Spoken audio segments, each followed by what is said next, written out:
It's the No Last Race podcast with Mick and Louie. 100% indeed it is. Thank you, George Simon.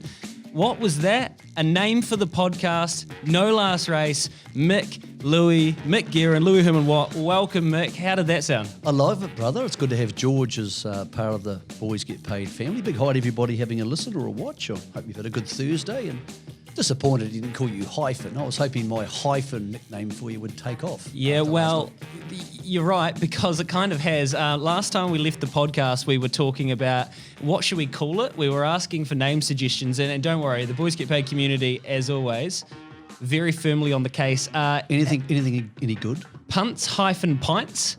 It's not bad. Complicated. On the jar. I like that. One of my favourite sayings Jar on the jar. of water. Punter's Insight, the nitty-gritty, BGP, boys grass punting, the birdcage, and all of it really kind of sums up what we're here to do. This is more of a punting-focused podcast. You know that for everyone that listens and watches Boys Get Paid content, that we follow racing very closely. But for you, Mick, it's probably a bit more of a lifestyle than everyone else. And today we're kind of going to start our first series, or first in the series of talking about punting and actually the kind of concept of gambling in whole. Yeah, and also, Hyphen, try and talk to people about what the issue of the week is and what it actually means, because sometimes in racing, the people who are really living the racing stuff can talk in this weird vocabulary, and it doesn't mean a lot to other people, and you can sort of think that having a punt on a Saturday isn't related to a whole bunch of other stuff, which it is. Mm-hmm. And that's really prevalent at the moment, because the big story of the week is Melody Bell is returning on Saturday, but a whole bunch of really good horses from New Zealand, and I'm talking elite athletes, all black equines, Yes. are stuck in New Zealand. Yep. Because for obvious reasons they can't get to Australia because the borders are closed. Now the horses can go, horse can fly in, but it can't train itself, and they can't get the staff there to look after them. Now, to people who have a bet on a Saturday afternoon, whether Catalyst races at Randwick in Sydney or Catalyst races at Hawke's Bay, for most of us, doesn't really matter. Mm-hmm. But at Hawke's Bay, Catalyst will be racing for 200 grand. In Sydney, he'll be racing for 7.5 million.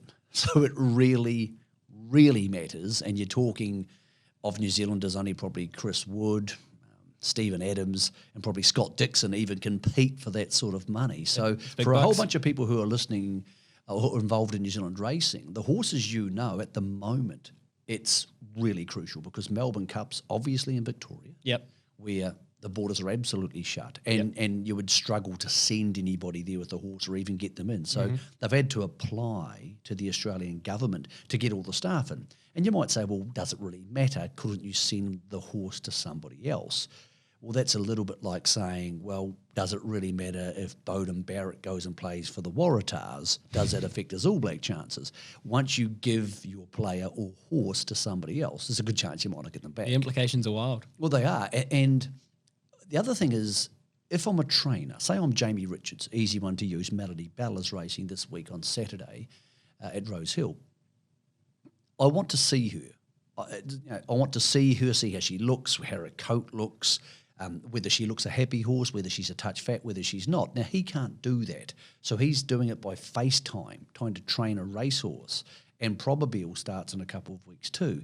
So it's really hard for these people who spend all their time assessing things with the smallest, most minute detail, when those details are very foggy. And anybody who is involved in a Zoom meeting over the lockdown would understand the same thing. You don't quite get the same feel for things. Totally. Now, when you're talking about millions and millions of dollars, and for some of these fillies and also the colts, not so much the geldings, if they go across there, a really good filly from New Zealand and wins a Group 1 Australian race, if they're well bred, they're worth $1 million.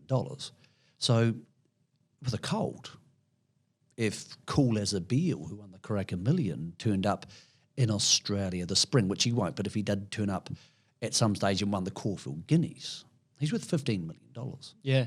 So it's weird. We sort of, even no matter how much you love racing, we probably don't think at the moment there's people whose whole lives can change over these little decisions, and the window's really small.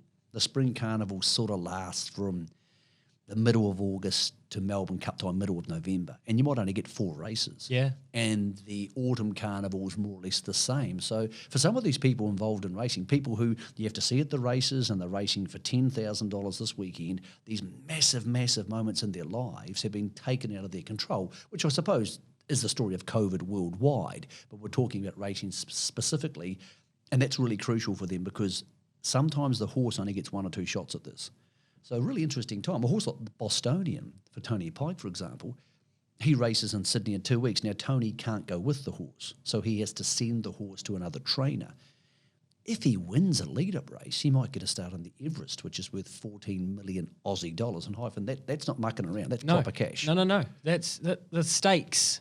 And for the stakes, literally, physically, the stakes, not the money. What's on stake here, just not the money, but the prestige, everything that goes around with it. This isn't small, these decisions. And that's when you're talking about training these horses over FaceTime. I mean... And literally they can be life-changing decisions. And the funny thing about it is there's often people involved in these horses who are no different to the people listening to this. Yep. They're a bloke or a chick who paid their $5,000 and got involved in a horse, and then all of a sudden it's Ginger Nuts or it's Melody Bell and boom, and you want to go see your horse race and you can't go because no one wants to spend 14 days in quarantine and 14 days coming back. So there's all this weird stuff going on. And of course, the jockeys can't go because Opie Bosson not only can't go there to ride it this weekend because he'd have to have 14 days in quarantine both ways, but jockeys are the worst people in the world you can stick in a hotel room for 2 weeks because they have to weigh a certain amount. And as you know, when you sit in a hotel room, hyphen, all you do is eat. So it's a really, really interesting time for racing. And so many of us see the externals, which we like to see, what's racing this week. For some of those people, there's going to be phone calls in the next month or so, which are potentially life-changing. And that goes for the people who breed the horses, who sell them at the sales, because if this horse's brother wins this $1 million race, this horse is worth 500,000. The implications are wild. It's absolutely crazy. And I've never been involved in a time like it because you say to people, what are you doing with X, your absolute champion horse? And they go, I don't know. which would be very similar to an Olympian and saying, I'm really going to go, I've got a chance of winning a gold medal, but I'm not sure if the Olympics are on next week or next year. Yeah, look, mental times, and you've summed up a beautiful picture. You've painted a beautiful picture of where people sit at the moment. And if you're listening to this or watching this podcast and you've caught it in time or not far after the release, that's right. Melody Bell was racing this weekend. These horses are starting to come back. The good horses are starting to come back. Later in the podcast, we're going to talk about punting. We're going to talk about why people are punting. After that, we'll finish up with punting at this time of year, a bit of some seasonal chat. But just for the minute, I just want to pick your brain because it's such a great point. These horses that are coming back are the horses that contend for the big bucks. They are the horses that stables try and treat as carefully and, give the most attention to. That's just a matter of fact. When they trial up, and we've seen this week star-studded trials, nature strips come back, coldings come back. We've seen these great horses. How do you read those? And people like me sitting at home and see these clips on social media of nature strip braining them over 900 meters. Yeah, well, we know he works hard and he likes to go forward anyway. How do you evaluate that and how do you use that? And is that just going to, every year when these horses start to come back, you're going to get these weeks where a lot of them trial up? Is it hard to kind of point them to each other and say, like, this one's come better than this one? I think what you're trying to look for is the intent, what they were trying to achieve with a certain horse. Plenty of horses who trial, plenty of horses just drop out the back. It's to get their head used to the fact we're going back to the races, give them a little bit of a lung burn, no different from you or I going for a 2-kilometre run. Yep. And you try and hurt yourself a little bit the last 200 metres. That was good and I'm fine. And a lot of horses will jump out of the trial. They won't be let off the bridle. So let off the bridle means when they're getting really pushed along rather than the jockey just sitting there. And they'll run to the line. Horse doesn't get a headache. It can go back into work a couple of days later. Doesn't need a big rest. And then the next trial you go harder. So if they're trying to achieve that and they're a staying horse, you're not going to see anything flashy. Whereas Nature Strip, who's a big, strong, fast horse, he's always going to run. Mm-hmm. So he's always got to dominate a trial and probably most races. The other thing too is a lot of people who are trialling horses in New Zealand are trialling them with the potential that they could sell them. So they're trying, if I'm trying to sell my 3-year-old, and I want it to look good, it's going to be fit, coat's going to turn, it's going to look nice and shiny, and it's going to get worked really hard in the trial, or at least given a dig in the ribs. If I'm just taking a 3-year-old to the trials and I want to see how it can go, I don't want it to get flustered. I don't want it to get So how blown can away. punters know this stuff? And how can punters? What are the telltale signs? And without having the stable bully, how do you know what you're looking at the jockey's hands. Okay. So when you look at the jockey's hands, if the hands are moving up and down the horse's neck, that means they're urging the horse to go faster. Obviously the whip, but you don't see a lot of whip action in a trial. If they do that, they're trying to get the horse to go faster, so they're having a serious trial. Last week, Melody Bell's trial, because she's an older mare, so she's probably been there plenty of times before. Kieran McAvoy was actually urging her through the gap. So his hands are saying, come on, we need to stop mucking around here. And in a trial where you're trying to sell a horse, or a horse who's thick-winded, and therefore you'll need to bring it on a bit more, you might see that. Or a horse who might be racing over 1,400 fresh up. Whereas if someone's just sitting on a horse and you look at the jockey, if the jockey isn't moving, well, that means that horse is being let to do what it wants under its own steam, and it's nice and relaxed. Probably it'll go to a second trial, or it didn't need a big hit out. So I would say to anybody who's going to use trials as something which they're going to use as a punting guide, a lot of people listening to this probably spend a fair bit of time on Facebook or Insta or all that sort of stuff, just looking at dumbass shit. TikTok. Exactly, TikTok. And we all do it. We all look at dumbass shit to relax our brains. But a really good thing to do is to sit there and rack up the Cambridge trials, look at all 30 of them, just watch them, watch the whole lot, because at least then you're starting a database. Because if you don't have a database, you can look at one trial and go, oh my God, that was amazing. What are you comparing it to? Exactly. But also someone may be trying to sell that horse to Hong Kong, or someone may be setting that horse for a punt. There's a lot of different ways of doing it. So the more you watch anything in racing, because it's very, very much a case of patterns. Most races look similar to each other. Yep. So when you see something which doesn't look similar, that's what you pay attention to. So what I would do is just get onto something like nzracing.co.nz or hrnz.co.nz if you're a harness racing punter, and just sit there and watch them if you've got the time to do it. And eventually you'll start to feel for it. Okay, Tony Pike's horses and they'll trial pretty good.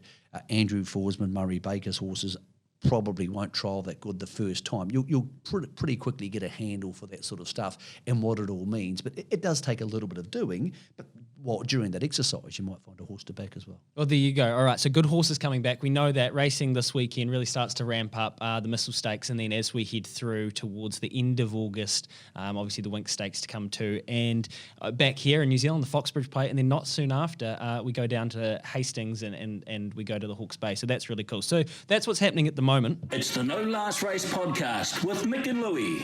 And what we want to do each podcast is we want to give punters, we asked for punters last week, what do you guys want to hear about? How can we pick Mick's brain, and what do you guys want to know? And one thing that didn't necessarily come through from the punters, because I don't know if anyone's self-aware, but it's you brought it up. Why are people punting? So funnily enough, no one texted through or no one left a comment and said, I want to know why I'm punting. But I think it's important for someone else to maybe lay this in front of people so then they can look at it and reflect. Well, I think if you're going to do anything in life which is going to take up a certain amount of time, you need to say, why am I doing it? Like if you're just going for a run, you're going for a run to lose fat. Are you a purposeful person? Always. Everything I do, I have a reason for doing it, because there's only so much time. You can't buy that. If you go for a run, you might be going for a run to get fast enough to play rugby or tennis. You might be going for a run to lose weight because you're getting too fat. Or you might be going for a run to train for a marathon. They're three different things. Yep. And you need to approach those differently. Otherwise, you're going to walk out of your house and run 25 kilometres when you don't need to. Punting's very similar to that. What you need to say to yourself is, I am going to spend a certain amount of time on Thursday night or Friday night, or most likely Saturday afternoon, punting. So what am I trying to achieve? Now, if you answer that question first, and what sort of punter you are, then you can work out the rules of engagement. Because if you don't, it's no different to saying, I'm going to work today and I don't really know what I'm going to do. Okay, so that's interesting. Now, wildly, I guess, guessing and speculating, what percentage of people do you think, or what percentage of people gambling do you think know why they're gambling? It's like saying, do you know why you're drinking? I mean, sometimes you go out to get drunk, and other times you go out because you want to have a nice couple of glasses to relax. Yeah. And I think people punt for different reasons. I've broken it down into 4 groups. Okay. And I think this might be helpful for people who are listening to this, who are thinking, okay, I want to punt this Saturday, but how am I going to go about it? Sure. The first one's obvious. People who just punt for fun. Yep. Now, if you're listening to this, I always call it going to the movies, going to the movie punters. To go to the movies with your missus or your boyfriend or whoever, probably cost you $100. By the time you go to the movies, you have Mexican beforehand, you have an ice cream, whatever. Mexican does go well before It the does. film. It does, doesn't it? So you shoot off your $100 and you get away from your life for 3 hours, and it doesn't really matter. You don't expect to get that money back because you're not going to get it back, but you get to remove yourself from your life. Yep. And that's very similar to people who want to go to either the Tab or Ellerslie or Alexander Park, or they want to sit in front of the TV and they're happy to shoot off $100. Now, I'll use $100 in this statement. I know not everybody can afford that, and I respect that because it's an easy number to divide up. Good round sum. So if I'm just going to the movies when I'm having a punt and I just want to have a few beers and throw my hands in the air and yell at the screen, then punt however you want. Nothing I say is going to matter to you. It doesn't matter. Back horse is named after your mum. Back horse is named after your favourite colour. Just doesn't matter. Just enjoy yourself and you're going to get a real buzz out of it. Take a pick six, do whatever you want because you're basically doing it to write off your brain. Sorry, Paul Wilcox, we're busy, mate. Oh, that's embarrassing. The great man. She's stalking you. The great man from Ellerslie. Can I just... Was that a phone call or was that Grindr? That's 100% a phone call. P-Dub, I just had to interrupt you there because if it was anyone other than P-Dub, we'll let it slide. But Paul, come on. You should have felt that Mick was in full flow. Paul, actually... Don't distract us. He's at the second level of punting. Okay, cool, that's fun punters. So that's people who punt for fun. And honestly, that's what you want to do and you're not damaging yourself because you're not spending money you can't afford to lose. No different to what you do on the drink or playing golf. Yeah. Then just go do it. Just go have fun and enjoy yourself and yell at the screen and it's not going to matter. And with all punting, punt responsibly because if you punt more than you can afford to lose, you're just a dick. Yep. Then So movie punters. Movie punters. Movie punters. Fun punters go into the movies. Yeah. Go into the movies. Then there's the second level of punters, which is probably going to be a lot of the people listening to this. I keep meaning to say guys, but of course it's not just boys get paid, it's also girls get paid. And that's people who are interested in racing. So they're interested in racing and they are interested in the punt. So they want to know a little bit more and they want to make their own decisions and they don't want to back horses named after their mum or with the blue colours on. So they want to feel slightly involved. Mm-hmm. And then you say to yourself, well, what do you need to do? Well, what you need to do is, first of all, work out what's important to you. Do you like reading stories with quotes from Chris Waller and find the relevant websites to get Chris Waller and James McDonald and the guys in New Zealand and Mark Purdon? So find some information. Because there's nothing worse than backing a horse and it loses and one of your mates says afterwards, well, Wallace said it was short of a run. Didn't you see that? Mm. So find people you trust. Mm-hmm. So whether it's the Herald, whether it's Boys Get Paid, whether it's an overseas website, if you're on Twitter or something, maybe follow some of these good tipsters and then quickly weed out the ones who are no good to you. Yeah. Find out that and learn the most basic stuff about how the machine works. For example, how to put a bet on your phone, what websites to go to, what the difference between them is, what it all means, and then have a basic idea of a budget. If I'm an interest punter and I think it's worth more to me than $100 because it's my main entertainment for the week, I might be willing to spend $200 and say to yourself, right, that's what I'm trying to do, and what am I trying to achieve with this $200? I'm trying to learn, have some fun, feel invigorated, and try and win. So you wouldn't consider these people trying to get rich. You're not quite at the stage yet where you're saying I can beat the tab here. Well, also the people who are interested in racing and interested in the mechanics, but haven't got a lot of time. They might have kids or they've got a really busy job. Okay. And then say to yourself, well, if I'm going to enjoy this more if I can do a couple of simple things. Find some good sources of information. Yep. Find the right websites to go to because everything's on the net now. Absolutely everything. So love racing, harness racing. Jamie Richards is training his horses through things. Exactly, through FaceTime. So find those things. Find the easy tools that are going to make you better informed and you'll enjoy the racing more. You can still afford to lose your money, but then you start thinking about things like how much money should I put on each horse and some basic philosophies. Mm-hmm. And the most simplest thing I can say for a basic, I'm interested in racing punter, but I don't want to spend all day on this shit, is simple as this. Don't have 20 bets in a day. That's for the fun punters. They have $25 bets. It doesn't matter. Some will win, some will lose. Blah. It's all over the place. It's good. It's fun. Oh, you went to the movies. Didn't matter. Exactly. Shit film. Doesn't exactly. matter. If you want to punt and be interested in it, you're going to take some pride in what happens next. So say to yourself, okay, there's 15 races on trackside today or 20 races on trackside today domestically. We'll talk domestically. And I've decided I'm going to have 5 bets. I've done enough research to have 5 bets. So we'll go back to our $100. Don't have $20 on all 5 horses because that's dumb. Mm-hmm. You don't think all 5 of them have the same winning chance. Yeah. And there's absolutely nothing worse than being at the bar with the lads or the ladies after the last and going, The only horse I wanted to back all day was Sunline, and it won, and I still lost money because you're staking wrong. So this is the simplest thing I can tell you. The horse that you have decided from listening to all the interviews and watching the websites and watching the replays, this is my horse for the day. This is me. If you've got $100 to spend, have 50 on it. Have 50 on it, and then maybe have 2 15s and 2 10s on your other 4. Because if the horse you love for the day, your horse for the day wins, you can't lose. And there's nothing better. If it wins, Sunline rolls home in the Cox Plate. I'm on at $4. I've had my $50 on. I'm now playing with theirs. I can't lose for the day. Yep. That's the simplest thing I can tell you. If you back another winner, that's great. If you back 3 winners, beautiful. And if you're wrong, you're wrong. Exactly. But there's no worse feeling in punting than going, the thing I wanted to back all day won and I still lost. If you do that, that's just being silly. Yeah. So trying to learn how to stake, but putting more weight on your number one opinion, because your number one opinion, if you're right, you have any clue, has more chance of winning than your number 5 opinion. So this is something for level 2 punters that are starting to find some people more. who are interested, hyphen, but don't want to spend all day doing this. But shit. you've got a few of your websites. You follow Chris Waller on Twitter, and you follow him on Instagram, and maybe you follow a few other stables, and you know you're talking to your mates. You're at a level kind of similar to a lot of the Boys Get Paid crew. Yeah. You talk about racing. You don't spend all day. It's not your job. And trying to concentrate that staking to make sure that you back the one that you really want and put more on that than you would the others. And crucially, if you want to have the $50 on your absolute number one gun bet, and you've made that decision, then you've got the latitude to have $10 on your favourite horse. You know he's a bit of an old digger, but you don't mind him. You've got that latitude because even if your number one wins, you're going to be fine. So you can allow yourself the luxury, because you're only a level 2 punter, of enjoying yourself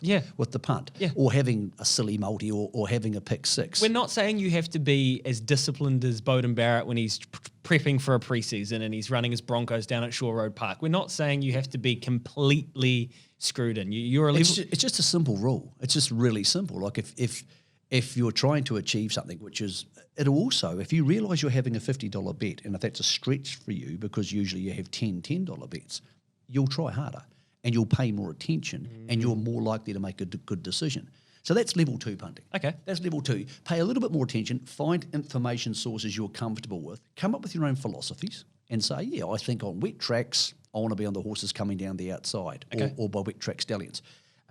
At the carnivals, first Ardellity at the carnival, I want to be on the horses on the speed. Not because the track's biased, because good fit horses, it makes it really hard for horses to come from behind them. So find the philosophies that work for you, and then you might say to yourself, right, I want to get to either series level 3, where sometimes I'm going to take punting really seriously. So that's what I call a serious punter. And then there's level 4, we won't talk about, who are pros. So pro punters aren't going to be listening to this.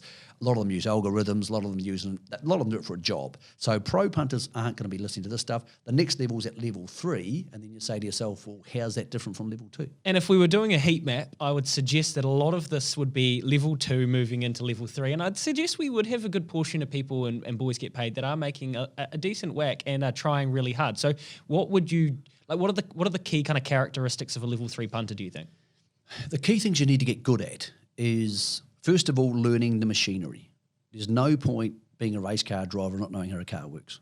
So you need to know, for example, how Betfair works. You don't need to bet on Betfair, but you need to know how it works. You need to know that on the TAB in New Zealand, I can get on for this much money if you may be restricted. You also need to probably have a couple of overseas accounts if that's the way you want to fly. You may not be able to do it in a couple of years' time, because at least then you can compare prices. Yep. So once you've learned how to use the machine, and that's just your computer or your phone, but a computer's better to punt on. Sure. Because people can ring you on the phone like annoying Paul Wilcox did 5 minutes ago, and it can get in your way. So what you need to do, and that's again, just sitting down, and it's no different to some people sitting down watching Trade Me or whatever, and just do a truckload of it, even imaginary stuff. I would have backed that, I would have backed that. The problem with most punters is they become punters on Saturday or maybe Thursday to Saturday, which gives you a very small window of opportunity. If you are thinking about taking punting more seriously, you need to watch a lot of races, because racing is just patterns. Yeah. Horses run around in circles, sometimes in a straight line, and one thing or another happens. And what you'll find is by watching thousands and thousands of races, because I watch probably 100 races every day, I sit in my office and just have the TV on mute, and I just watch them go around, And then I'll go back and replay something where something abnormal to the pattern, a disturbance in the matrix, you just say, happened. So if you watch a whole lot of those and you get on all those websites and you check that was $6.50 in New Zealand, but it was $8.50 in Australia, at least you now know how the machinery works, because otherwise you're starting to make decisions and you're going, well, yeah, okay, but I don't really know how to get the best out of that decision. And that is just, if you're interested enough to be a serious punter, getting maybe on a Saturday, and this is going to be really, really hard for people to hear, is sit there with your computer and don't bet for 4 hours and watch 40 races. Does it have to be a Saturday? Maybe a Thursday, it can be a Tuesday afternoon. That's easier. Exactly. Or it can be Tuesday night. And sit there and watch the races and just flick between Betfair and the TAB and everywhere else and go, oh, okay, I see that. For example, markets. The markets open on Wednesday. Now, you can't get much money on them on Wednesday. Mm-hmm. Almost all the markets move wildly in the last 5 minutes because our TRB bookies react to Betfair where all the money starts to come in. So learn that, hey, this horse is from a small stable. It's not going to ping the international algorithms, and therefore it's going to drift in the last 5 minutes. So I'll wait till the last 5 minutes to back it. So all those things, that minutiae punting, you need to learn. And then things like consistently learning, well, this stable's horses tend to be ready. Horses who are back in the field don't win very often because they just don't win very often, and ingrain that in your brain and all those sort of things, and learn what works for you, and learn the fact that if you back bad jockeys or bad drivers, you're going to lose. So you're going to lose. So get those rules stuck in your mind, no different than when you go to the gym. When you go to the gym, it's just a big room full of noisy shit and you don't know how it works. And then you get a personal trainer in and he says, right, your chest, you do these 4 exercises, you go, okay. And then you get more used to them. And back these 4 exercises, and then see, this is what you're trying to do to your brain, is say, I want to punt. So I need to learn about horses. So you watch a lot of stuff, watch some tutorials. There's plenty of information there. I need to learn about good information sources. But most importantly, I need to know how all these places I can bet work so I can make the best decisions on what works for me. After all of that, you come up with your choices, and then you talk about staking. And staking is simple as this. That's another podcast, really. Exactly. I've got this much money. How am I going to spend it? Yeah. And then after all of that, so then you've got professional punters, which are a different thing altogether. So you get all these 4 groups, and you can move around between those groups depending how much time you have. But there are always going to be some rules that everybody should pay attention to.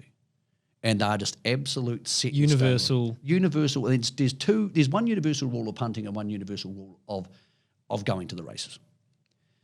If you're going to punt, never, ever, ever, ever chase your money. If you decided that the last race at Ellerslie wasn't your go, you didn't like the race and you weren't going to bet. If you're a fun punter, do what you want. Doesn't matter. If you're just going to the movies.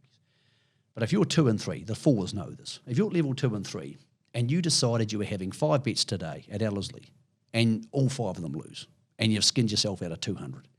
And then you think, well, I'm going to try and win $60 back in the last, or $80 back in the last, or try and win the whole 200 back. You're being a dumbass, because there is no last race. This is going to hurt. Well, there's going to be for a lot of people to there's hear. going to be another race tomorrow. I feel like you're talking into my soul right now. It happens to everybody. And the worst thing about it is, if you shoot off another 50, you really feel like shit. Okay.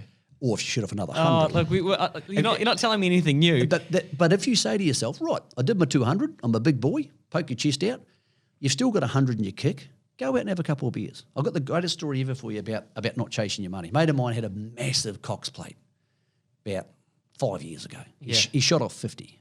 So he's lost his 50,000. Oh, yes, that and 50. He's had the Not stuff. 51 American dollar 50,000. So he's had that feeling where you get the train through your stomach. Mm-hmm. And anybody who punts seriously has had it. It's a terrible feeling. And he rang me and said, oh, brother, I said, blah, blah, blah. I said, well, trust me, 2 things. It's October 26th. We'll get it back over the summer. There's no grief. It's only 50. I said, but where are you? He said, it's pretty noisy. Someone in this bar, there's a band playing. And he was filthy. He was filthy on the world. He shot off 50. And I thought, what's going to make him feel better? Is that at the Mooney Ponds Hotel? I said, go in there when they stop playing the music. I said, stand up on the stage and tell everybody, get the microphone, and tell everybody in that bar you're going to shout them a drink. So I am going to shout everybody here a drink. He said, you out him? I said, look, mate, in about half an hour, you still would have lost 50 plus 3. You would have lost 53, so you're getting a 6% fine, but you'll be the most popular guy in the bar and you have a great story. So he did. He went in and he shot off $3,000, shouting everybody a beer at the Mooney Ponds Hotel.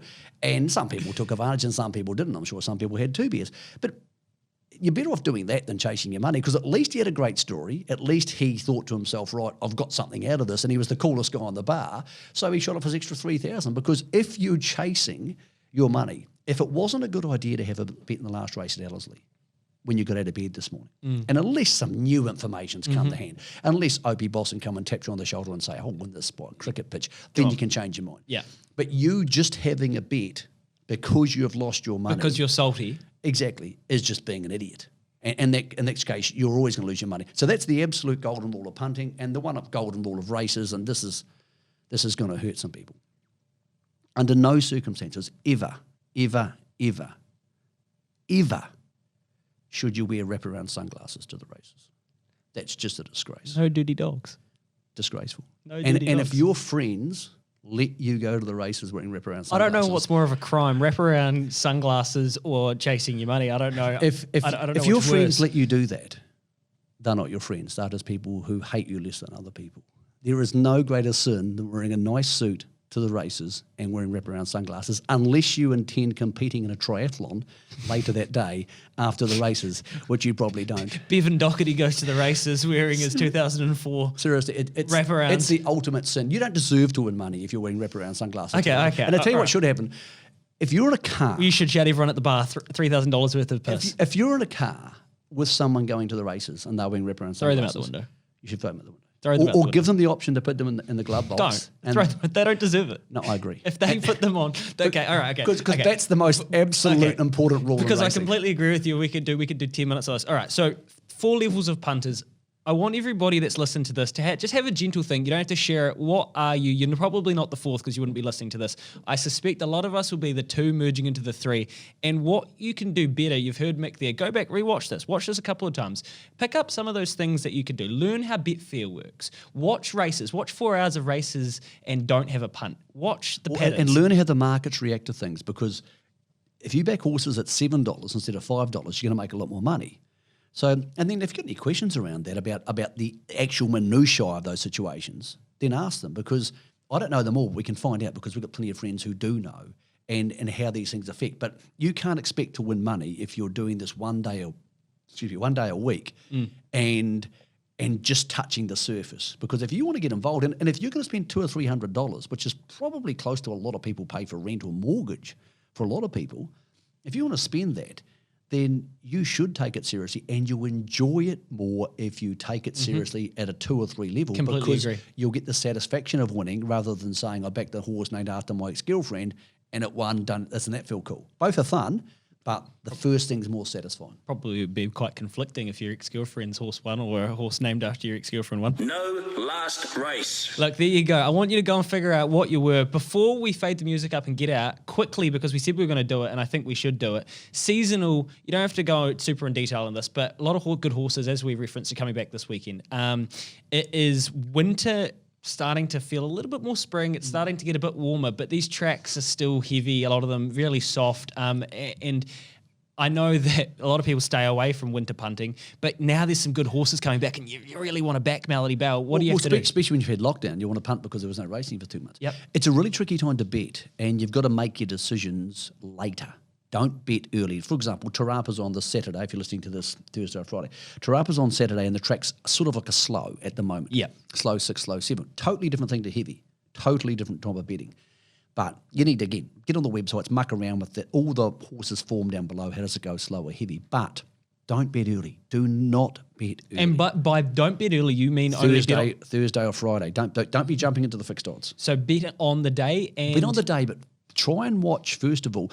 It could potentially rain on Friday. So slow could become heavy, totally different track, totally different bunch of horses. Secondly, they had trials at Tarapa last week, and for the trials, they put the horses and the cones out the middle of the track so they don't cut up the inside. So the outside part, 7 wide at Tarapa this week, has to be more damage than the inside 7 lanes or 6 lanes. Yep. Has to be more damage. Yep. And that's no different to playing rugby on a shitty field or bad cricket that should pitch. make sense to everyone. Exactly. So you're looking for horses who can settle on the speed and stay there. But if you don't really like the first 2 races, watch them and watch them intently and watch them with no confirmation bias. Don't watch what you think is happening. Watch in reality and go, okay, Yeah, the horses on the inside there, they won. The horses coming wide couldn't make any ground. They might be affected by tempo, but more often than not, it's going to be affected by this time of year by track bias. And if they are swooping down the outside and the inside's off, then again, don't have confirmation bias. Say, actually, no, today's a sweeper's day. So be reactive. Exactly. Don't have pre-made and don't be scared to watch conceptions. those first 2 races and hopefully listen to what the jockeys have to say. Trackside isn't doing that at the moment, but I hope they will in the future. And then make your decisions, because punting when the tracks are wet early is a dumb thing to do. It's a dumb thing to do most of the time anyway, because the percentages are so big in the market. But nothing worse than if you back a horse from barrier 2 and you think it's a moral and you're on, and then by the time you get to the race, the inside's completely off and you've got no chance. So you're not going to get much more Patience. value. Exactly. And particularly if people betting 30s, 40s, $50, it's not going to change your life a lot if it pays an extra $1 too much.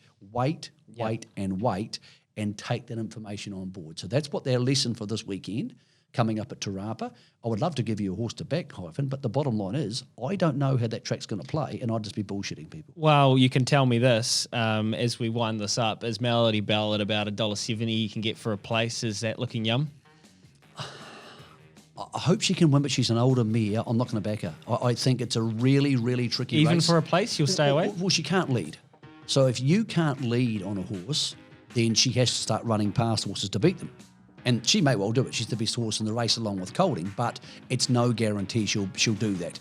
So I thought her trial was really good. She's obviously wintered in Australia, so the winter's more mild there. And I think that's got her more forward than this time last year. But I'm not backing her. I hope she wins. I just think the odds are too short for her realistic percentage chance of winning.